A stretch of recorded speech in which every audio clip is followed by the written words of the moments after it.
말씀 제목이 성령 세례를 주시는 분. 세례 요한이 이제 요단강에서 침례를 주면서 많은 사람들에게 예수님을 소개를 했어요. 앞으로 내 뒤에 오시는 분이 계신데 그분은 나보다 훨씬 더 능력이 많으신 분이다. 이제 그렇게 공포를 했기 때문에 우리가 쉽게 생각할 수 있는 것은 그 많은 무리들이 굉장한 기대를 했겠죠. 왜냐하면 세례 요한도 그처럼 큰 인물인데 또 자기들이 그처럼 굉장한 그 감동을 받고 그분이 혹시 메시아가 아닌가라고 생각할 정도로 요한에 대해서 많은 감동을 받았어요.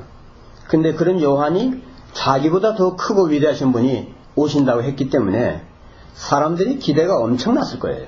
그래서 아마 그날 유대 각 지방에서 사람들이 구름대같이 몰려왔겠죠. 그 소문이 얼마나 많이 퍼졌겠어요. 근데 세례 요한이 예수님 어떻게 소개를 했냐 그러면은 나는 물로서 세례를 여러분께 베풀었지만은 내 뒤에 오시는 그분은 성령으로 세례를 베푼다고 했어요. 어떻게 좀 굉장히 이상한 말이에요. 이 성령이란 말이 이제 본문에서 처음 언급이 됐는데 사실 성령에 대해서 말씀드리는 게 조금 조심스러워요. 왜냐하면 성령 세례 그런 말이 교회에서 많이 쓰잖아요. 많이 들어보셨겠죠. 근데 보면은 그 말이 굉장히 많이 혼란스러워요. 쓰는 사람마다 의미가 다를 수가 있고 또 그 성령에 대해서 또 특별히 성령 세례에 대해서 이견이 분분합니다. 그래서 그것을 다 하나씩 풀어볼 수도 없는 거고 지금 현재 상황에서는 우리가 그냥 이 본문에서 나타난 세례 요한이 언급한 그 세례의 문맥 안에서 제안해서 언급하도록 하고 다음에 성령 혹은 성령 세례에 대해서 보다 더 포괄적으로 배울 수 있는 그런 본문을 우리가 다루게 되기를 바랍니다. 우리가 한 가지 던져야 할 질문은 무엇이냐면 왜 그 많은 무리에게 그처럼 큰 기대를 하게 한 세례 요한이 예수님을 소개하면서 성령을 언급했을까 하는 것입니다. 당시 사람들이 생각하고 바라던 것을 생각해 보세요. 그분들이 뭘 바라고 광야로 나왔겠습니까? 이스라엘 백성들이 당시에 누구나 가지고 있는 마음의 소원이 있었고 자신들의 한이 있었어요. 국가적인 한이 있고 개인적인 한이 있습니다. 로마의 합정에서 벗어나야 되었고 또 착취맨에서 오게 된 가난에서부터 해방되어야 했습니다. 각자가 가진 여러 가지 질병도 있었고 그런데 그 같은 일을 해결해 주실 분이 온다고 말하지 않고 오셔서 이분이 하시는 일이 뭐냐 그러면 그것은 여러분이 그는 한을 풀어주는 것이 아니라 성령으로 세례를 주신다고 했어요. 왜 이 말씀을 했겠는가 그죠? 왜 그러냐 그러면은 예수님이 메시아로서 이제 오시는데 그 메시아로 오시는 그 때에는 메시아 시대는 한 가지 두드러진 특징이 있을 것이라고 성경에서 구약에서부터 여러 번 하나님께서 선지자를 통해서 말씀하셨어요. 물론 이스라엘 백성들이 그 선지자들이 한 말을 알고 있었어요. 사실은 회당에서 매 안식일마다 성경을 읽었단 말씀이에요. 그것도 우리처럼 한두 줄을 읽는 게 아니라 많은 부분들을 읽었어요. 성경 읽는 것이 아주 주된 일이었습니다. 그럼에도 불구하고 이사야 선지자라든지 에스겔 선지자, 예레미야 선지자, 요엘 선지자, 기타 많은 선지자들이 성령에 대해서 메시아 시대에 성령이 오신다는 것을 예언을 했음에도 불구하고 자신들의 삶에 묶여서 메시아 시대에 바라야 할 것을 바라지 못했던 것입니다. 그런데 세례 요한은 훌륭한 선지자였기 때문에 역시 자신의 전에 자기 앞에 간 그 선열의 그 선지자들의 패턴을 따라서 메시아 시대는 성령이 강림하신다 하고 이야기했던 거예요. 그렇기 때문에 사실상 이분들이 무리들이 성경을 알고 그 성경 말씀에 귀를 기울였더라면은 예수님이 성령으로 세례를 베푼다는 그 말을 들었을 때 거의 정광석 같은 그런 희열을 느꼈을 거예요. 하나님께서 드디어 메시아를 보내셨다는 것을 확신하게 됐겠죠. 왜냐하면 메시아 시대의 확신은 그러니까 메시아라는 것을 증명할 수 있는 것은 그 메시아가 하나님의 성령을 받고 받은 그 성령을 줄 수 있는 분이라 했습니다.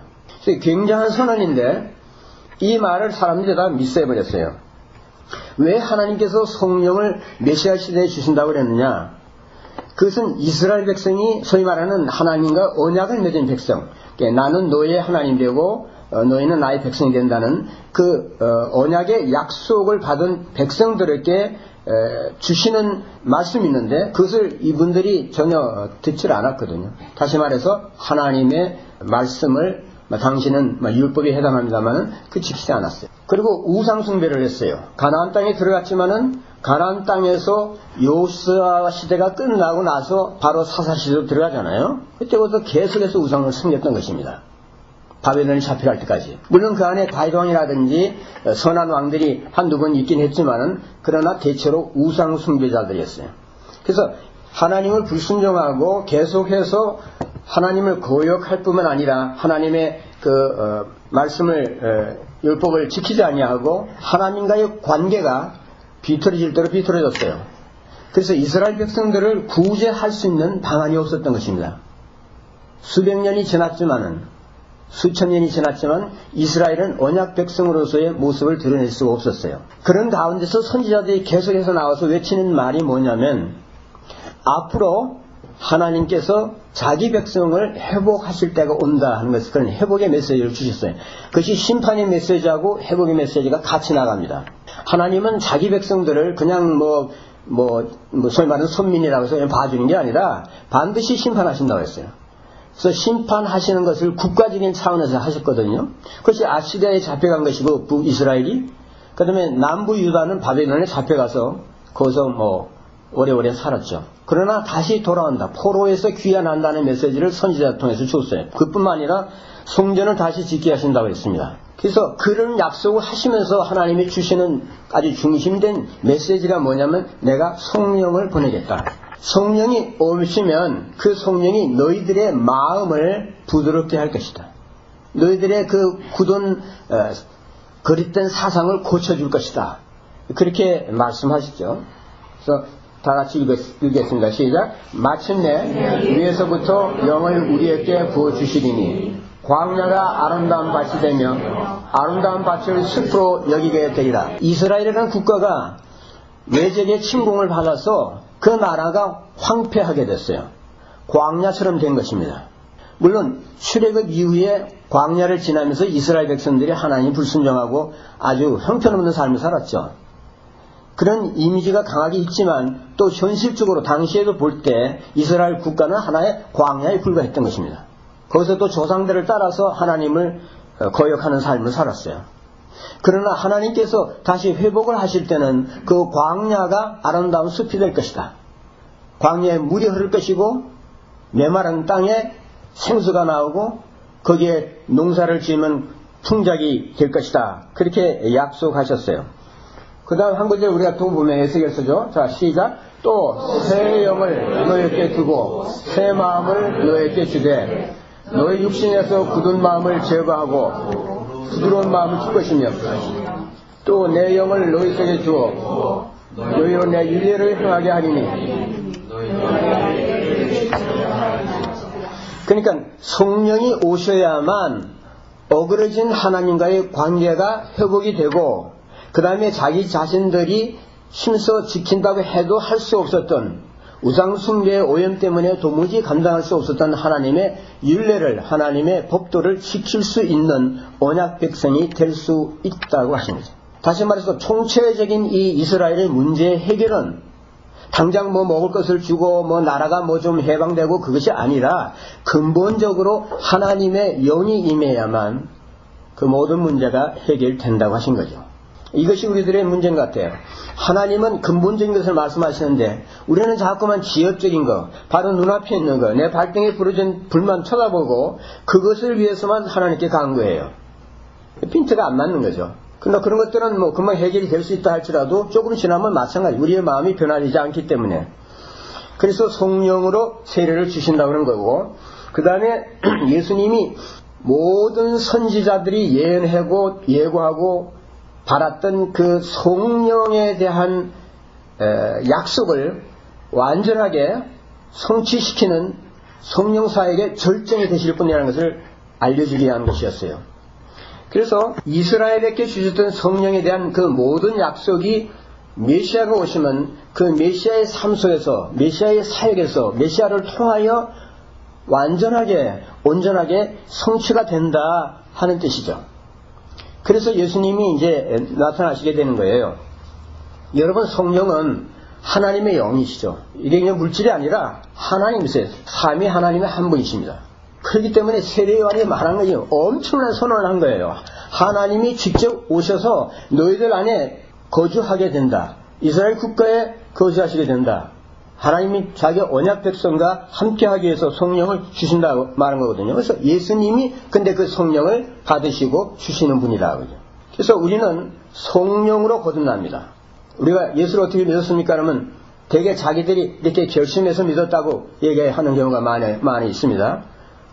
그러나 돌이켜놓고 보면은 내가 예수를 믿겠다고 작정을 해서 예수 믿게 된 것이 아니라, 그렇게 되면 내가 구원받는 것은 나의 작정에 달리는 것이겠죠. 내 결심에 달리는 문제겠죠.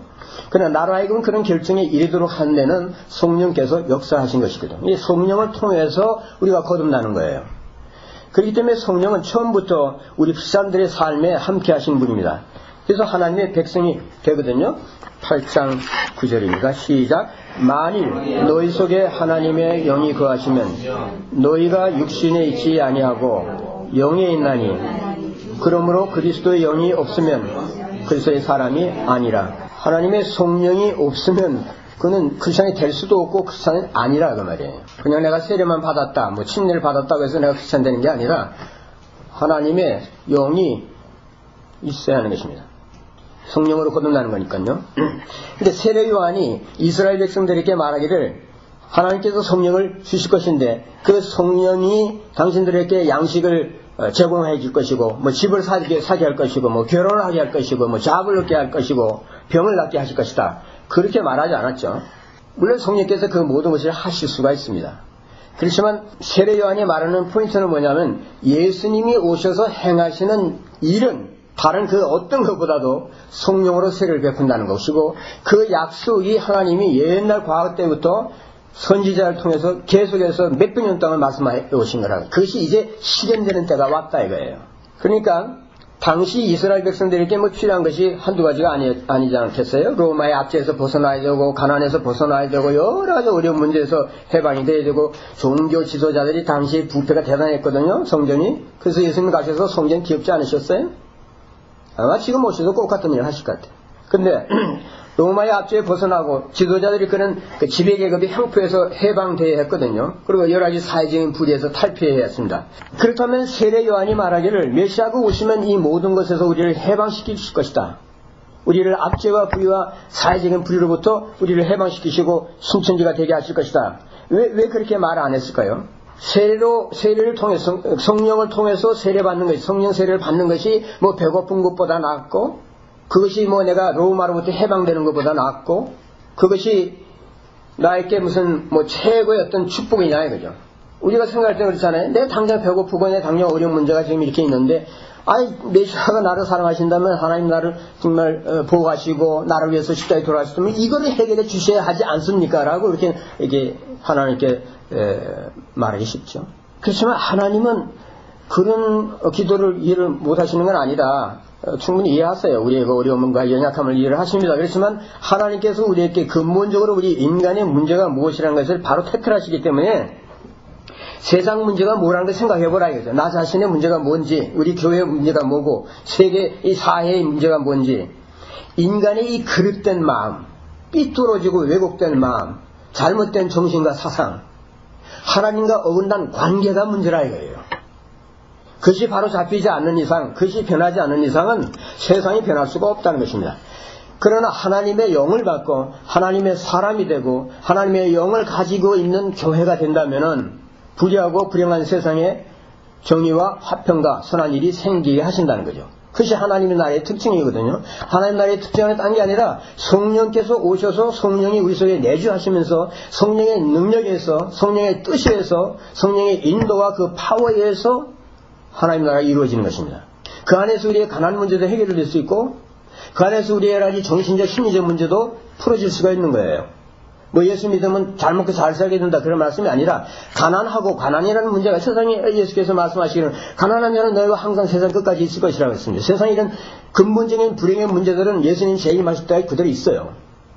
그러나 그것을 우리 크리스천들이 어떻게 해결해 나가는가 하는 것은 성령의 일이라 그 방법으로 해야 된다는 것입니다. 예를 들어서 초대교회 찢어지게 가난했어요. 특별히 예루살렘에 있는 크리스천들은 너무너무 가난했습니다. 근데 하나님께서 아니 거기서 오순절의 축복까지 주셨는데 그 가난한 사람들의 그 문제를 해결 못 하시겠어요? 그거 어떻게 보면 해결 안 하셨어요. 왜 그러셨을까요? 뭐 그분들이 뭐 믿음이 적어서요? 그건 아니죠. 성령에 의해서 이끌어지는 하나님의 나라는 그런 문제 앞에서 그것을 인간적인 방법으로 그냥 뭐 돈이 많이 생기게 하고 비즈니스 잘 되게 하고 그런 식으로 되는 것이 아니라 하나님 안에 있는 사랑의 원리로 하게 하신다. 그죠? 그래서 예루살렘 교회가 너무너무 가난했을 때 박해를 받아서 가난하고 또 뭐 농사 안 돼서 가난하고 여러 가지 또 가난한 사람들이 원래 예수를 많이 믿었기 때문에 그러나 저기 마게도니아에 있는 교인들 거기 뭐 빌립보라든지 데살로니가라든지 베레아라든지 이런 교회들 예루살렘의 교인 얼굴도 모르는 사람들 그런 사람들을 통해서 예루살렘에 구제 헌금이 가게 했어요. 그렇게 해서 그들의 가난의 문제가 해소되게 하신 것입니다. 그것이 하나님의 방법이에요. 바로 그런 가운데서 하나님의 나라에서 일어나는 성령의 역사가 어떤 것이라는 것을 이해를 해야 된다. 성령께서 모든 것을 단숨에서 해결하실 수 있습니다. 그렇지만 우리의 생각이 바뀌지 않는 한, 우리의 사상적 변화가 오지 않는 한, 하나님의 역사와 복음이 무엇이라는 것을 제대로 파악하지 않는 한, 우리들은 항상 그냥 밑에서 그렇게 맨날 주여 이거 주세요 저거 주세요 그렇게 하던 인생 다 보내버린다. 그죠? 유대인들 꼭 같은 일이죠. 그게. 메시아에 대한 그런 소망과 기대가 완전히 그런 세상적인 것이었기 때문에 그러니까 이러한 불의와 사회적인 그런 구조학이라든지 여러 가지 인간들의 그 대표한 타락상이 있음에도 불구하고 우리가 하나님의 성령이 오시면 그 성령 안에서 우리가 승리할 수 있다. 그것을 배우라. 그것이 교회의 능력이고 그것이 크리스천된 사람의 삶의 방식이라는 거죠. 그래서 메시아가 오시면 성령으로 세례를 베풀 것이라고 했고 성령으로 세례를 받는 것이 그것이 바로 모든 문제 구원의 출발점이 되고 인간 문제의 근본적인 해결책이라는 것을 지금 세례요한의 입을 통해서 선포하고 계신 거예요. 성령으로 세례를 베푸실 그분의 세례를 받으라. 내가 물로서 세례를 주지만 이것은 상징에 불과한 것이다. 물이 사람을 변화시키는 것이 아니다. 그러나 성령은 사람을 변화시킨다. 그래서 이스라엘 백성은 예수님 오셔서 제일 먼저 해야 할 일이 민생고 해결이라고 생각했지만 하나님께서는 그렇게 생각하시지 않았어요. 민생고 해결 문제에 관심이 없는 그런 무정한 하나님이기 때문에 그런 것이 아니라 그런 문제를 육신을 쓰고 세상에 오셨던 예수님 더군다나 가난한 자로서 세상에 오시고 멸시를 받았던 예수님이시기에 그거 다 이해하신다 이거죠. 예수님 자신이 배고파보셨고 예수님 자신이 인간이 겪을 수 있는 온갖 수치와 멸시를 다 당하셨어요. 예수님 마음가운데 많은 한을 품고 계셨습니다. 그러나 그것이 하나님의 성령의 능력에 의해서 해결되어야 된다는 거죠. 민생과나 질병이나 정치적 문제를 해결하는 것이 메시아 일이었다면 무엇 때문에 하나님께서 예수님을 보내셨겠어요? 다윗 왕이라든지 솔로몬 왕은 메시아가 아니었고 성령으로 세례를 주지 않았습니다. 그럼에도 불구하고 이스라엘 역사 전체에서 다윗 왕과 솔로몬 시대에 가장 번성한 황금기를 체험을 했어요. 만일 그런 것이 하나님께서 원하시고 백성에게 필요한 것이라고 생각하셨다면 또 한 사람의 다윗을 보내면 되겠죠. 또 솔로몬 한 사람 보내시면 간단하게 해결될 거 아니겠습니까? 그러나 이슈는 그거보다 훨씬 더 큰 것이다 이거죠. 여러분 우리가 예수 믿는다는 것이 그냥 간단하게 예수 믿고 십자가 예수님 내가 내 주로 영접했으니까 나는 이제 내 죄를 다 용서받고 죽으면 천국 가고 그래서 살아있는 동안에 하나님이 일을 도와주신다. 그런 정도로만 생각하신다면은 그 뒤에 기독교를 안 믿어도 되지 않겠어요? 타정에서도 다 사후에 대한 좋은 일이 있다고 그래서 그 세상에 살면서 좋은 일 많이 도와준다고 그러고 그러니까요. 기독교는 그런 차원이 아니라는 거예요. 그런 차원이 아니기 때문에 기독교는 세상 종교가 아닙니다. 근데 자꾸만 세상 종교의 하나로 생각해요. 그럼에도 불구하고 우리들이 어떻습니까? 생각해보면 예수님부터 성령 세례를 받아야 한다는 그 중차대한 그런 큰 이슈가 걸린 그런 일은 별로 관심이 없어요. 그리고 민생과 해결, 사회 문제, 여러 가지 정치 문제 그런 데도 관심이 있어요. 그런 것에 대해서 관심을 가지면 안 된다는 것이 아니라 우리는 세상의 청지기들이기 때문에 그런 거 관심이 있어야 됩니다. 그러나 그 모든 것 이전에 우리가 하나님의 성령을 보다 더 심각하게 생각하고 살아야 된다는 거죠.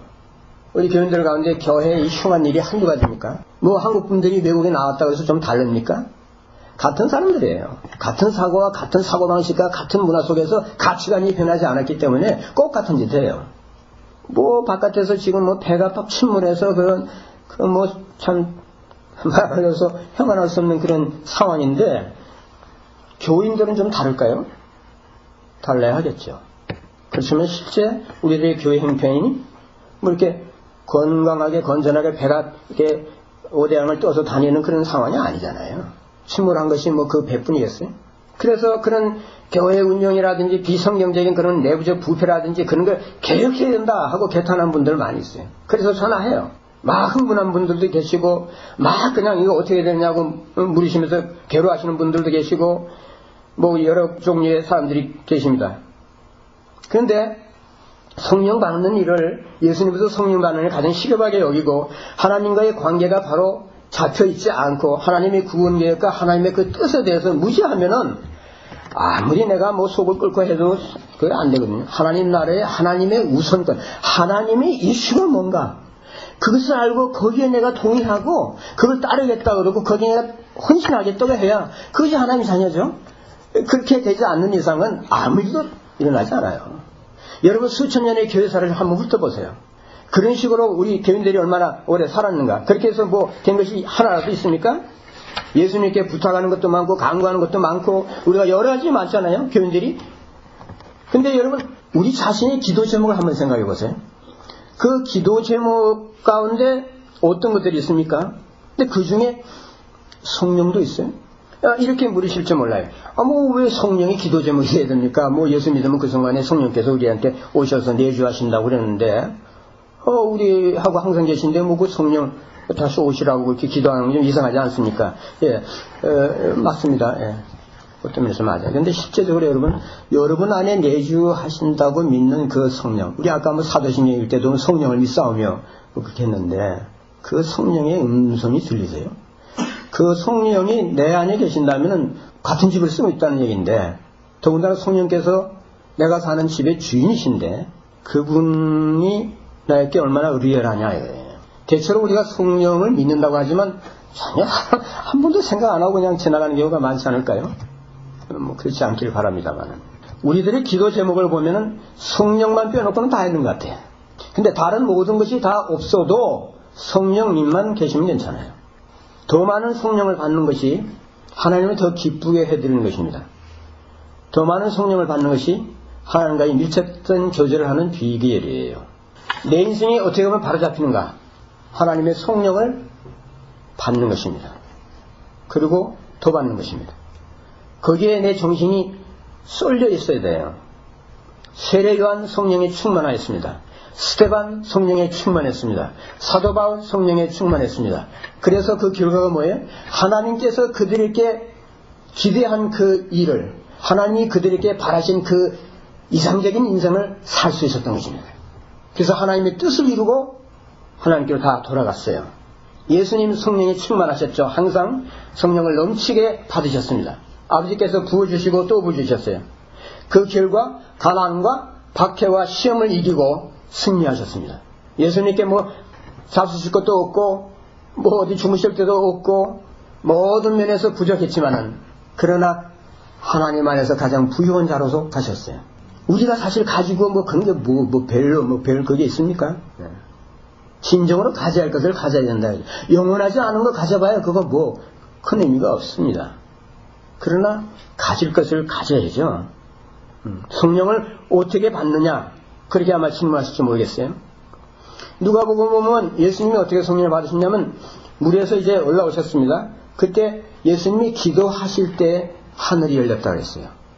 그래서 성령이 임하셨다고 그랬거든요. 예수님 하신 대로 따라하면 되죠. 기도로서 시작하십시오. 모든 것을 다 내려놓더라도 내 기도의 제목 가운데서 성령을 맨 앞에다 놔두는 그런 습관을 한번 길러보세요. 그리고 어떤 일이 일어나나 한번 기다려 보세요. 그리스도의 복음으로 사랑과 순종의 삶을 살 수 있도록 성령의 능력이 내게 임하게 해 주십시오. 성경 말씀을 잘 깨달을 수 있도록 성령으로 제 심령을 조명해 주십시오. 우리들의 예배를 성령으로 채워 주십시오. 저의 삶이, 내 곁에 있는 형제자매의 삶이 성령의 인도를 받는 삶이 되게 하여 주시고, 성령의 능력으로 모든 악한 세력에 내가 대항해서 죄를 이길 수 있도록 해 주십시오. 성령의 열매가 달리는 삶을 원합니다. 제가 할 수 없습니다. 성령께서 오셔서 저로 하여금 열매 맺는 삶이 되도록 인도하여 주십시오. 날로 그리스도의 모습을 담는 거룩한 삶이 되도록 성령을 부어주십시오. 이렇게 기도를 할 수 있다는 거죠.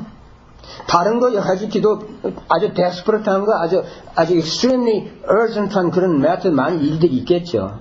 그렇지만 한 번이라도 다 젖혀놓고 내가 진정으로 하나님께서, 예수께서 성령으로 세례를 베푸신 분이라는 것을 믿는다면, 그것이 가지고 있는 그 말씀의 임플리케이션이 뭐라는 것을 내가 조금이라도 헤아린다면은 다 젖혀놓고 성령을 제게 내려주십시오. 내 모든 문제가 하나님의 성령을 제대로 알지 못하고 관심이 없고 성령에 대한 체험이 아무것도 없는 채 내가 늘 살아서 했다는 걸 이제 깨달았습니다. 저를 도우십시오. 그렇게 한번 기도해 볼 수 있지 않냐는 거죠. 예수님이 세상에 오셨는데 그 중요한 목적의 하나가 뭐냐면 성령을 주시기 위해서 오신 거예요. 그렇기 때문에 세례 요한이 예수께서 오셔서 하시는 맨 첫 번째 일로서 드러내는 것이 성령으로 세례를 베푸실 것이라고 하거든요. 바로 그거를 받아야 되는 것이죠. 그래야 그것이 구원이에요. 그래야 그것이 우리 삶의 능력이 되는 것이고, 내가 예수 그리스도를 이해하는 첩경이 바로 우리가 예수를 잘 몰라요. 성경을 잘 모릅니다. 기도가 뭔지도 잘 몰라요. 왜 그렇습니까? 성령이 없으니까 그런 거죠. 하나님의 영으로만 우리는 하나님의 일을 이해할 수가 있어요. 그래서 주님이 일시고 오신 하나님 나라의 새로운 공동체가 형성되려면은 예수님의 영으로 우리가 가득해야 된다는 거예요. 만일 당시의 유대인들이 예수님의 사역이 성령 사역이 있다는 것을 깨달았다면은 예수님에 대해서 그 많은 불필요한 기대라든지 잘못된 오해라든지 그런 것을 범하지 않았을 것입니다. 잘못된 생각으로 메시아는 나에게 이런 일을 해줘야 된다. 그리스도는 이러이러한 사람이다 하는 것을 자기 마음대로 프레임을 짜놓고 그런 세속적이고 재래종교적인 사상에 묶여서 그날의 그 삶의 오령 가운데서 내가 헤어나지 못하니까 거기에 그냥 완전히 빠져서 메시아라면 이걸 해주십시오 이렇게 해야 되지 않습니까? 그래 예수님은 아주 죽으라고 따라다니지 않았습니까? 그 결과가 뭐예요? 아무것도 얻은 것이 없었어요. 다 포기했죠. 결국은 하나님께서 예수님을 통해서 주시려고 했던 그 성령의 축복들을 다 놓쳐버렸어요. 그렇기 때문에 예수님이 가시는 십자가에 대해서 전혀 이해를 못했던 거예요. 완전 깜깜절벽이었어요. 사도들.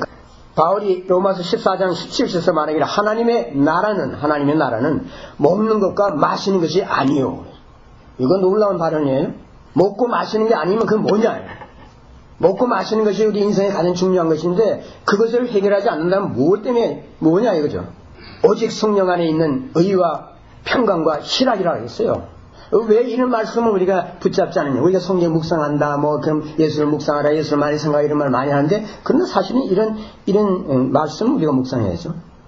근본적으로 사상의 그러니까 파라다임을 완전히 바꾸는 일이거든요. 이것이 우리 인생의 가장 큰 관심사가 뭐면 먹고 사는 거예요. 그 본능적인 것입니다. 그 자체가 나쁜 것이 아니에요. 그렇지만 하나님의 나라를 이루기 위해서 예수께서 오셨다면은 우리는 그 나라의 핵심이 무엇이라는 걸 알아야 돼요. 당시 유대인들 잘 먹고 잘 사는 것이 하나님의 잘 살게 하는 것이 하나님 일이라고 생각하고 하나님 나라는 것이 그런 거라고 했어요. 그래서 다윗 시대를 항상 그리워했었고 솔로몬 시대를 항상 염원했던 것입니다. 오늘날 우리들도 그렇게 생각하고 교회 다니는 사람들 많아요. 그저 예수님은 나를 잘 먹고 잘 살게 해주시는 분이어야 된다. 근데 이제 거기서 그치는 것이 아니라 자꾸만 욕심이 늘어나죠. 그래서 더 잘 먹고 더 잘 살아야 된다. 그런 기도를 여러분 평생 동안 한다고 생각해 보십시오. 한 번도 하나님의 나라에 대해서 기도 한 번 못하고 이 세상 떠날 수가 있습니다. 하나님의 의와 하나님의 평강과 하나님의 구속의 희락이 무엇인지 모르고 환난 가운데서 역사하시는 하나님의 경륜가 무엇인 걸 모르고 이 고통스러운 세상에 대한 하나님의 웅장한 뜻이 무엇이라는 것을 전혀 감지하지 못한 채 평생을 그냥 노예처럼 그저 내 배에 채우고 내 몸 좀 편하고 그저 남에게 좀 인정받고 그렇게 사는 것이 전부인 것처럼 생각하는 그런 행위하학적인 그런 삶으로 귀착되고 만다 이거예요. 그러면서 나는 구원받았다고 그러고 그러면서 나는 하나님 자랑스럽다고 말하고 성경을 믿는다고 말한다면 그건 뭐가 잘못된 거죠. 초대교회는 여러분 우리보다 훨씬 더 가난했습니다. 근데 그렇게 가난하고 힘든 사람들에게 예수께서 뭐라고 말씀하시냐면 그런 거 염려 마라 내가 다 해결해 주마 그렇게 말씀하시지 않고 그런 거 걱정하지 말라고 하셨어요. 어떻게 보면 예수님 얼마나 무심하신 분이에요. 나장기는 끼니를 굶게 생겼고 아이들 지금 학교 날 보내는데 학비가 없고 직업이 없고 병이 나 있고 이 여러 가지 어려움이 많은데 로마 사람들 맨날 가서 다 착수해 가고 그런데 그런 거 걱정하지 말라고 말이 됩니까? 아마 항의들 했을 거예요 사람들이. 예수께서 말씀하시기를 그의 나라와 그의 의를 먼저 구하라고 그랬거든요. 도대체 그의 나라가 뭐냐? 그의 의를 구하는 것이 뭐예요? 당시 사람들 아이디어가 전혀 없었어요. 지금은 뭐 크게 다를까 싶지 않습니다. 달라야겠지만 하나님의 나라와 그의 의를 구하는 삶이 무엇이라는 것을 도대체 좀 보이게라도 해야 그게 감 좀 잡히지 않겠습니까? 우리 주변에서 하나님의 의를 위해서 사는 사람들이 있고 우리 주변에서 예수 그리스도의 복음의 진리를 위해서 투신하는 사람들이 있고 우리 주변에서 하나님의 나라와 그 일을 위해서 모든 것을 다 제쳐놓고 희생하는 사람들이 좀 나타나고 눈에 보여야 저것이 하나님의 나라를 위한 삶이구나. 저것이 크리스천 라이프의 핵심이구나 하는 것을 우리가 좀 쉽게라도 알 수 있지 않겠습니까? 교회 뭐 많죠. 근데 많은 교회 중에서 누가 그 교회의 말을 들을 정도로 그 사람들 보고 저게 교회다. 저런 것이 크리스천이야. 이렇게 인정할 수 있는 그런 케이스가 얼마나 되겠어요. 현재같이 국난에 빠져있는 말할 수 없는 그런 재앙과 재난 속에서 크리스천들이 할 얘기가 있느냐 이거지. 우리 주변에 그런 것이 없으니까 우리가 그것을 더 모르게 되고 강단에서 그런 것을 소리하지 않으니까 강의하지 않으니까 어떻게 하면 복 많이 받고 잘 먹고 잘 살게 되나 그런 얘기하면 사람들이 귀가 쏠기도 하고 그런 것을 동기부여를 주어가지고 인간적인 방법으로 뭐를 일으키겠다 이렇게 해서 하는데 그런 가운데서 교인들이 어떻게 잘하고 어떻게 복음을 깨달을 수 있겠느냐 이거죠. 우리가 복음을 깨닫지 못했기 때문에 사회적으로 전혀 파워가 없어요. 교회가 무능하고 무력합니다. 근데 예수께서 그 가난한 유대인 백성들에게 하시는 말씀이 그런 여러 가지 그 삶의 그런 이슈들에 대해서 염려하지 말고 하나님 생각해라. 그런 문제가 중요하지 않다고 말씀하신 것이 아니라 하나님의 백성들에게는 프라이어리티가 분명하다 이거예요. 그 우선권을 중시 여기라 먼저 세우라. 필요한 것들이 먼저 채워져야 된다. 그것이 안 되면 다 공연물이니까 제발 첫 단추부터 제대로 끼고서 시작하라 그 얘기거든요. 그러면 너희 삶이 쉬워진다는 겁니다. 우리가 하나님에 대한 신뢰가 적고 하나님이 나의 생애를 통해서 우리 교회를 위해서 이 사회를 위해서 이 세상을 위해서 무슨 일을 하실 것이라는 데는 아이디어가 너무나 빈약하기 때문에 하나님을 찬양할 수 없어요. 하나님이 위대하고 하나님이 참으로 세상에 그 무엇과도 바꿀 수 없는 분이라는 데 대한 확신이 있어야만 그 하나님에 대해서 자랑스럽고 하나님을 찬양하고 내가 어려울 때 그 하나님의 이름을 부를 거 아니겠습니까? 뭐 물질도 있고 현대교회가 상당히 일반적으로 재산이 있는데 성령을 구하지를 않아요. 성령을 원한다고 하고 또 성령 달라고 뭐 열광을 하다시피 하는데도 불구하고 그런 상황 속에서 구원의 기쁨이라든지 복음의 진리에서 오는 환이라든지 희락이라든지 화평이라든지 화해라든지 용서라든지 그 같은 성령의 열매는 나타나지 않는다 이거죠. 성령을 잘못 추구하는 것은 하나님만 못해요. 엉뚱한 가르침에 현혹돼서 그냥 뭐 당장 뭐가 이루어지기를 원하고 모든 것이 다 원하는 대로 척척척 해결되는 그런 식의 만사와 행성이 복음이 아니거든요. 왜 성령의 열매가 없는 거야? 예수님의 프라이어리티에 관심이 없기 때문이죠. 예수님은 성령을 주시는 분인데 예수님의 사역은 영적이라고 세례 요한이 분명하게 잘 밝히지 않았습니까? 주님 오셔서 하시는 일은 성령을 베푸시는 것이다. 영적인 사역이다. 그것이 예수님이 원하시는 일이다. 예수님 자신이 성령에 충만하셨고 하나님께서 이렇게 성령을 한량없이 부어주셨다 그랬거든요. 예수님을 따르는 제자들이라면 우리도 예수님의 최대 관심을 우리의 것으로 삼아야겠죠. 여러분 우리 교회가 앞으로 어떻게 됐으면 좋겠어요? 그냥 큰 교회당 짓고 사람들 많이 오고 그래서 북적북적하고 프로그램 많고 그렇게 정말 당당하게 한번 해보는 것일까요? 뭐 그런 분 한 분도 안 계실 줄 제가 압니다. 사실 그런 관심은 일반 성도들보다 목회자들의 머리에 가득 차 있어요. 우리 교회가 성령으로 가득 차서 하나님의 그 숭대한 복음의 뜻에 따라서 우리 성도들이 한 사람 한 사람 새로워져서 날마다 성령의 충만함을 체험하고 하나님의 임재를 느끼고 하나님의 그 큰 뜻에 우리 자신을 일치시켜서 하나님 앞에서 담대하게 사는 삶, 그것을 우리가 원합니다 라고 말해야 그것이 정상이겠죠. 예수님 당시에 유대인들은 경제적인 이적사, 정치적인 혁명가를 메시아로 원했어요.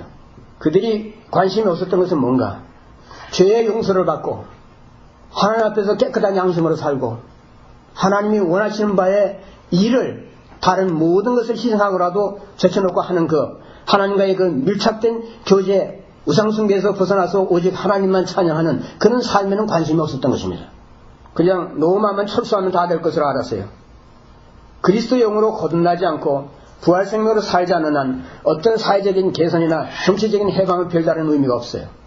인간은 계속해서 죄악 속에서 살게 됩니다. 그래서 하나님의 이상적인 왕국 공동체를 이 땅 위에 세우기 위해서 예수님이 성령으로 세례를 베풀어 주신다는 것에 대해서는 고개를 돌려버렸어요. 그런 거 별로 관심 없는 것입니다. 자기들의 욕심에 이끌려서 예수 그리스도를 결국은 배척하지 않았어요. 자기들이 원하는 바에 그 욕심을 채워주지 않으니까. 그렇게 함으로 인해서 어떤 일이 생겼습니까? 하나님께서 약속하신 메시아의 축복인 성령의 복을 다 놓쳐버렸어요. 다른 복 다 구하다가 성령의 복을 놓쳤어요. 성령을 놓친 그들은 모든 것을 잃었습니다. 이제 오늘날 우리에게 경고가 돼야 돼요. 우리가 교회도 많이 하고 신학교도 많고 박사님들 많고 훌륭한 목사님들 많고 훌륭한 영향력을 끼치고 있는 교인들도 많이 있어요. 그렇지만 우리가 무엇인가 큰 것을 놓치고 있는지 모른다 이거죠. 그렇다면은 말짱 없거든요. 아까 우리 성경의 찬송가에 광음같이 지나가는 세월이라고 그랬는데 그 안에 빛이 되기를 원한다고 그랬습니다. 옳은 말입니다. 세상에서 가장 무서운 것이 뭡니까? 세월이잖아요. 홍수처럼 우리를 쓸어간다고 했거든요. 한 세대 또 그 다음 세대 그 다음 세대가 한 명도 남지 않고 다 없어져 버려요. 세례 요한이 예수님의 사역은 본질적으로 영적이라고 했습니다. 여러분 이번 기회에 성령님에 대해서 좀 생각해 보시고 그 성령님을 내가 인격적으로 모시는 것이 무엇인가, 내 삶에서 정말 필요한 것이 무엇인가, 하나님이 나를 통해서 역사하시고 나를 사랑하시고 나를 구속하시고 했기 때문에 하나님이 나를 돌보실 것이고 이 교회를 지켜주실 것인데 그러나 단서가 있다 이거예요. 하나님이 원하시는 것을 원해라 이거죠. 하나님이 주시려고 하는 그것을 받으라는 거죠. 거기에 우리의 마음을 모으고 우리가 성령 안에서 성령의 기름 부음 안에서 영적인 성도들이 돼서 함께 자랄 수 있기를 바랍니다.